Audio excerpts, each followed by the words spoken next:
Hey, good afternoon. My name is Mark Haley. Appreciate the time and opportunity to answer a couple of your questions here. See, the first question here is give an example of a time that you advocated for something you felt strongly about or believed in. Through the course of my career, I've felt strongly and have advocated probably for a multitude of different things, from personnel to a particular course of action to complete the mission or to impress the boss or whatever. But primarily, there was one thing that came to my mind when I read your first question here. It was around 2000. I was a U.S. Liaison to the United States State Department. I was a young captain, just left company command out at Hawaii. I'm assigned to the Fort Lauderdale Regional Center out of South Florida, where I traveled all over the Western Hemisphere in compliance to physical security and counter-espionage and counterterrorism type things that Marine Security Guard program is involved with. During this course of this particular visit, I had to do an outbrief with the U.S. ambassador at a particular embassy. We won't name that embassy, but sat down with them. This particular embassy did not meet the requirements to have Marine security guards posted at that embassy. Fortunately, unfortunately, however way you want to look at it, when I sat down with the ambassador, and any ambassador across the 27 different embassies and consulates that I represented and worked at over the course of 4 years, these guys like to see the Marines there. So anytime you got somebody that comes in and said they're going to make a recommendation to withdraw those Marines, it's always may meet a little bit of resistance, especially from the ambassadorial personnel. So the ambassador, once I recommend to him, hey, sir, you don't meet the requirements based off of station presence, meaning CIA or other unique entities that are at an embassy.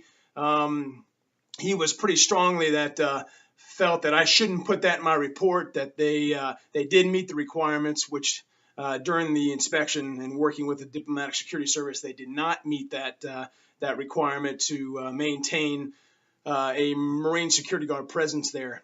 It was funny at that point. He felt so strongly that the course of action which I was taking, and it wasn't something that I was going to make happen. It was just going to be a recommendation based off the requirements that I had to meet during the inspection process. The ambassador picks up the phone, calls the White House, and gets President Bush on the phone. Well, just before the conversation with President Bush, I said to him, I said, "Hey, Mr. Ambassador, I am impressed and appreciate your constitution to try to keep the Marines here. Understand that this is not a policy in which at the time Captain Haley was making, but something that is go through based off of standard operating procedures, and I had to put that in there." I told him, I said, "Look, tell the president that Captain Haley said hello and hope everything's well and things are going well down here at so said embassy and country." So at the end state of that, I go back with my report, file it on up, advocating that we pull the Marines from the embassy. Of course, a lot of thought processing on Marines serving under Marine Security Guard at an embassy is more or less free labor for the State Department. But long story short, I stayed online on a path based on policies and my own convictions to recommend that those Marines are a waste of money and time and effort for the Marine Corps and DOD, and that we could pull those Marines out of that facility and get them back to the operating forces. Everything worked out fine. Actually, the Marines ended up staying there because they ended up meeting the requirements later on. It's funny with people that power that once something happened, make it happen. And so obviously the ambassador's constitution and drive to keep his Marines on station worked to his best interests. Hopefully I answered your question there. But second question is, when was the time you had to adjust your style of approach? I think that's a daily occurrence for me. From the time I put the uniform on or whatever I'm doing, supporting whatever job I'm in currently, I could change my approach as soon as I walk in the house. I got 2 girls. Damn sure don't approach the girls as if I would a battalion of Marines. So there has to be an approach change there. But prime example, I was up in Marine Corps Base Quantico here the last several weeks working on a big exercise with the 1st Marine Expeditionary Force. had several generals, several admirals, a bunch of full-bird colonels, and a bunch of lieutenant colonels like myself around. And there were some guys that were throwing up a little resistance. Those guys were some full-bird colonels that had particular ways that they wanted to do things, which I believe wasn't the best style or approach. Of course, I was advocating for a different course of action in this particular case, so we could apply it to question one. But in this particular event, I walked in, laid out the course of action, told them, "Hey, look, sir, I believe that you think, the way you're doing business probably could be approached in a different light." Now, there's two things I could have done. I could have walked in at the 6'4", 240-pound guy that I am and said, "Hey, look, sir, we're going to do this, and this is my recommendation," and got in his face. And at that point, I realized you got to dial things back, dealing with that particular personality, the particular environment that we're in, and refocus on the approach in which I had to take with this particular personality and particular boss. Worked out well. We ended up changing how we were going forward because it was a real negative overtone coming from the staff. And I think based on how I approached it, instead of a hardcore gung-ho Marine, and approach it more on the staff level-headed type fashion, it tended to work out well. But again, anytime you're dealing with people, personalities, you're going to have to realize and assess the situation and walk in there and deal with people in different capacities in different ways. So I think daily I adjust my style or approach, and hopefully I always meet that with the best expectations going in. All right, question 3. What is your opinion what is your opinion is unique to business relationships in the South? Well, grew up in Crystal River, Florida. Went to high school there. Was born in St. Petersburg, Florida, actually, and then we moved up to the farm. Mom and Dad bought a farm up north, just south and west of Ocala. Lived on 25 acres. And, of course, it's a pretty rural area. Love of football and animals and, cars, trucks, and all that. And then I went to school at Valdosta State University, which is definitely the Bible Belt, and you deal with a lot of Southern folks there. The attitude of the South is definitely something that you need to recognize. Maybe the Southern genuine,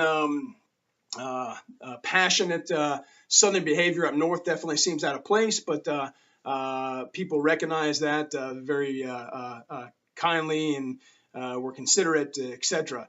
My opinion is what's unique to business relationships in the South is that when you walk into the South, I think if they hear that little twang and you realize you're from the South, there may be a common denominator there. Hey, we both grew up on a farm. We maybe both played football or baseball when we went to school. I went to school in Georgia. Hey, I lived in Georgia. And it actually tends to have a commonality and common interest, and I think it ends up breaking the ice pretty quickly, especially when you're dealing with folks in the South and they realize that you're a homegrown guy from there as well. So I think that can pay dividends as you move forward in business relationships, and the people are comfortable with people that are from the same areas or same demographics that they're from. So question 4, what are some of my strong points? It's always tough to, say, hey, I'm good at this, I'm good at that. I've been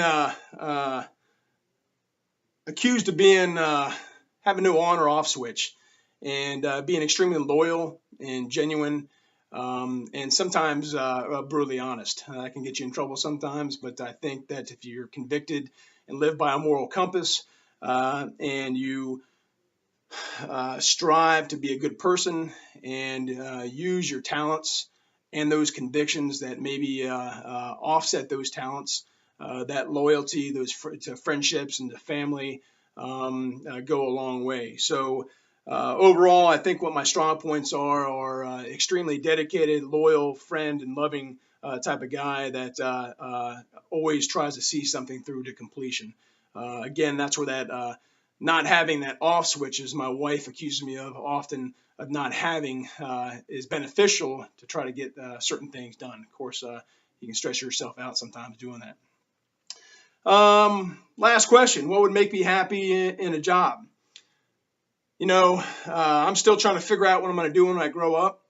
So, but I think what makes anybody happy is just being happy in that job. Now, I know that's not really answering the question, but I think if you get up in the morning looking forward to going to work instead of looking on it as, oh my gosh, I got 8, 10, 12 hours to push through the day until I can come home and throttle back and sit down and watch TV or have a beer, have a Coke, hug on your kids, hug on your wife, whatever. I think by getting up in the morning and looking forward to going and contributing somewhere, being an enabler for that company or team that you belong to, that makes somebody feel good about themselves. I'm not driven by money, but money is always nice to have. And I think if you're enjoying your job and you have a way of life, not a job, and I'm subject to that, 22 years in the Marine Corps, served in the FBI as a special agent, played on all types of teams from college football and baseball. And you always try to work as hard as you can where you get done at the end of the day and you're sweaty and you stink and you felt good about the effort that you put into. Again, whether you got everything you wanted to get done on your list done or not, you realize at least you got something done. And being happy about your job gives you a little bit different spirit and feeling about how you get those jobs accomplished. So what would make me happy in a job? Working with a bunch of people that I respect, that respect me, and have an end state mission that we all have a goal to get to, and we enjoy that process. And obviously in that process, if it makes the team and everybody money, then great. But for me, it's getting up in the morning and looking forward to contributing and being an enabler to other people. To me, it's about relationships and friendships. I'm not a wealthy guy by any means, except I'm an extremely wealthy guy when it comes to friends and family. Got lots of friends and family. And for that, I'm extremely wealthy. And now, if I could only just take care of the rest of them and be able to maybe buy some things for them, that'd be great. But nonetheless, what makes me happy in a job is just that: being happy and going to work excited about what I'm doing and contributing to. Hopefully I've answered all 5 of those questions appropriately for you and give you a little bit of a taste about Mark Haley and a little personality. So look forward to continue on with this process. And again, thank you very much, and have a great day, and look forward to talking with you again.